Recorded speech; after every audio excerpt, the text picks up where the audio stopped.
hapon sa tanan no, ang mga viewers nato, mga Ratex TV. By the way, naandito karon sa among office sa Dr. Party List, si Baby Roan. Hi baby!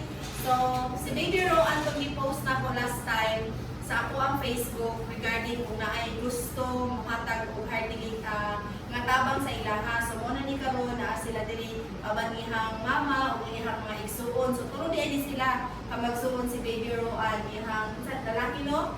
Ihang kuya o ihang ate. So, napudiri ang papa. So, morning. Karon, after na ko to siya na post, we are so lucky and blessed and grateful to have leaders nga matawag yun na ito nga na mga good heart no when it comes sa public service.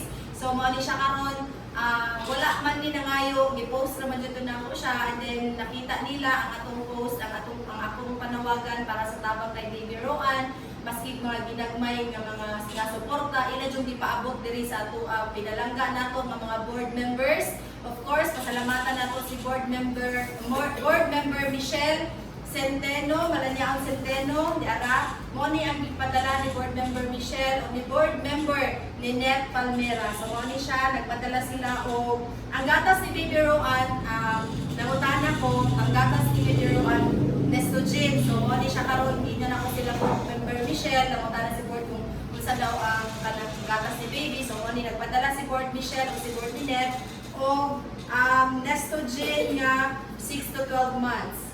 Kuha siya, 1,300 grams, tulo ni siya kabuhok. So, pila ka grams ang ginapalit ninyo kay Baby? Pag magpalit mo? 350 grams. 350 grams lang daw. So, pila ka adlaw na siya makurot?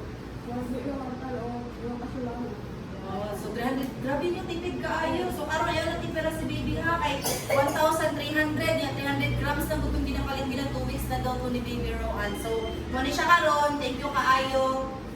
Board member Michelle and board member Ninette, and of course dili lang pod gatas ang ilang gipaabot, nagpaabot pod sila sa ilahang bugas. So dili lang pod para kay Baby Roan, kundi para sa entire family ni Baby Roan, especially kay mama o kay papa.